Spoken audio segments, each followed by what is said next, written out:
नमस्कार दोस्तों, मैं साउथ पटेल आपका स्वागत है एजुकेशनल ट्रिक चैनल पर।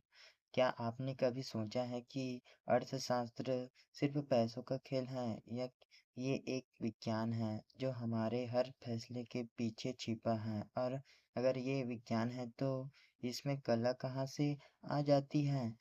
चलिए जानते हैं कि आज के इस दिलचस्प विषय में, है ना? तो वीडियो को स्टार्ट करने से पहले प्रश्न को देख लेते हैं।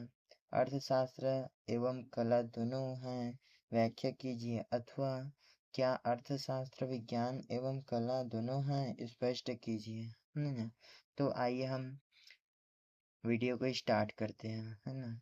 तो अर्थशास्त्र की प्रकृति। अर्थशास्त्र की प्रकृति के अंतर्गत इस बात का अध्ययन किया जाता है कि अर्थशास्त्र विज्ञान है या कला या दोनों। यह जानने के लिए इनके अर्थ को जानना अति आवश्यक है। आइए हम पहले विज्ञान का अर्थ देखते हैं। विज्ञान का अर्थ, मीनिंग ऑफ साइंस। विज्ञान का अर्थ है विशेष ज्ञान या क्रमबद्ध ज्ञान। विज्ञान शब्द में वि उपसर्ग और क्या जनाती धातु है, जिसका अर्थ विशेष रूप से जानना होता है। विज्ञान किसी भी विषय का क्रमबद्ध याद होता है जो किसी तथ्य के कारण एवं परिणाम के बीच संबंध स्थापित करता है। जैसे कि मान लीजिए परिणाम, है ना? कारण कारण जैसे कि वाष्प का संघनन क्यों होता है ना? परिणाम आपका वर्षा, है ना? इस तरह वर्षा होता है, यह परिणाम हो गया। और जो कारण है वह वाष्प संघनन होता है, यह कारण हो गया, है ना? इस तरह हम इसको जान सकते हैं। आइए इसके विज्ञान होने के कुछ तत्व शामिल होते हैं, तभी उसको विज्ञान ज्ञान कहते हैं, है ना? तो विज्ञान के तत्व, किसी भी विषय को विज्ञान कहलाने के लिए उसमें 5 बातों का होना आवश्यक है। पहला, विज्ञान में तथ्यों का क्रमबद्ध अध्ययन होना चाहिए। जैसे कि विज्ञान है तो किसी भी विषय के बारे में हम पढ़ेंगे, है ना? तो उसमें क्रमबद्ध अध्ययन होना चाहिए उसका। दूसरा, विज्ञान के अपने नियम एवं सिद्धांत होना चाहिए। जैसे कि कोई विज्ञान है तो उसके खुद का एक नियम होना चाहिए, उसका सिद्धांत होना चाहिए, है ना? आइए तीसरा को देखते हैं। विज्ञान के नियम एवं सिद्धांत कारण एवं परिणाम के बीच संबंधों को बदलाते हैं। बिल्कुल, हमारा अर्थशास्त्र भी नियम, है ना? जैसे कि मांग का नियम, पूर्ति का नियम आदि, यह एक नियम है ना? सिद्धांत भी है ना? जो परिणाम को बताता है कि किसी वस्तु का जो कीमत है उसमें कमी हो जाती है तो उसकी मांग अत्यधिक बढ़ जाता है। और जब उसी वस्तु का कीमत बढ़ जाता है तो उसकी मांग घट जाती है। यह एक सिद्धांत है। चौथा, विज्ञान के नियमों में सार्वभौमिकता का गुण होना चाहिए। पांचवा, विज्ञान में पूर्वानुमान की क्षमता होनी चाहिए। जैसे विज्ञान है तो उसमें पूर्वानुमान लगाया जा सकता है, मतलब होनी चाहिए। तो इन पांचों तत्वों का शामिल होगा तभी हम विज्ञान कहेंगे किसी विषय को, है ना? तो आइए अर्थशास्त्र विज्ञान के रूप में देखते हैं। विज्ञान को प्रयुक्त कसौटियों पर कसा जाए तो हम पाते हैं कि अर्थशास्त्र भी एक विज्ञान है, क्योंकि पहला, यह मनुष्य के आर्थिक व्यवहारों का क्रमबद्ध अध्ययन करता है। जैसे कि जो मनुष्य है उनका आर्थिक क्रियाकलापों के अंतर्गत कैसा व्यवहार करता है, किस तरह किसी वस्तु का उपभोग करता है, यह संपूर्ण उसकी व्यवहारिकता की जांच करता है ना? अर्थशास्त्र। दूसरा है, मनुष्य के आर्थिक कार्यों को 5 विभागों में बांटा गया है। जैसे कि उपभोग, उत्पादन, विनिमय, वितरण एवं राजस्व के रूप में विभाजित किए गए हैं, है ना।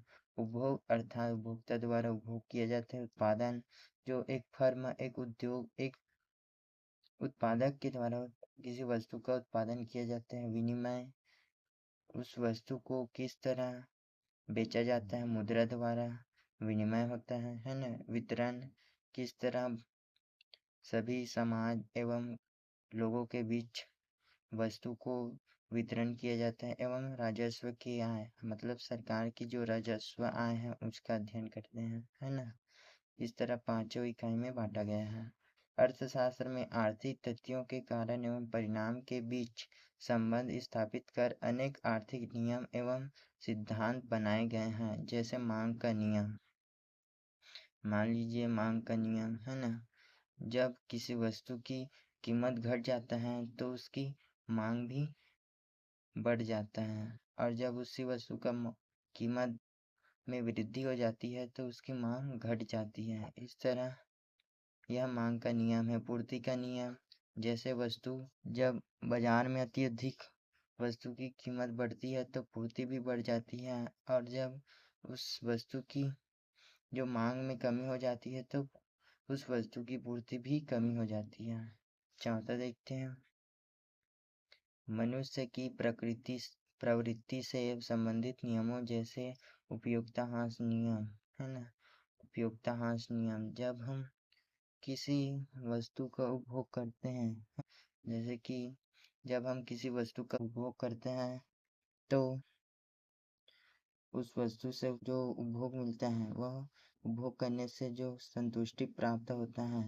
जब हम एक ही समय पर किसी वस्तु का अतिरिक्त इकाइयों का उपभोग करते हैं तो पहले वाले यूनिट से जो उपयोगिता मिलता है वो दूसरे वाले जो यूनिट से उपयोगिता कम प्राप्त होता है। तो इस तरह हम कह सकते हैं कि यहाँ पर उपयोगिता ह्रास नियम लागू हो जाता है। इस तरह उपयोगिता ह्रास नियम पढ़ते हैं, उत्पत्ति ह्रास नियम पढ़ते हैं, है ना, आदि।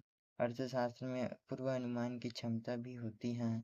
मांग की लोच के आधार पर यह बताया जा सकता है कि मूल्य में परिवर्तन होने पर मांग में किस दर से परिवर्तन होगा। जैसे कि अर्थशास्त्र में भी पूर्वानुमान लगाया जा सकता है। जब हम मांग की लोच पढ़ते हैं तो उसमें किस प्रकार मूल्य में परिवर्तन होता है तो उसके अनुरूप किस तरह उसकी मांग में कमी या वृद्धि होता है अनुपात में, तो हम इसके मांग की लोच के आधार पर हम उसे देख सकते हैं, है ना, किस तरह परिवर्तन होता है। अर्थशास्त्र कला के रूप में।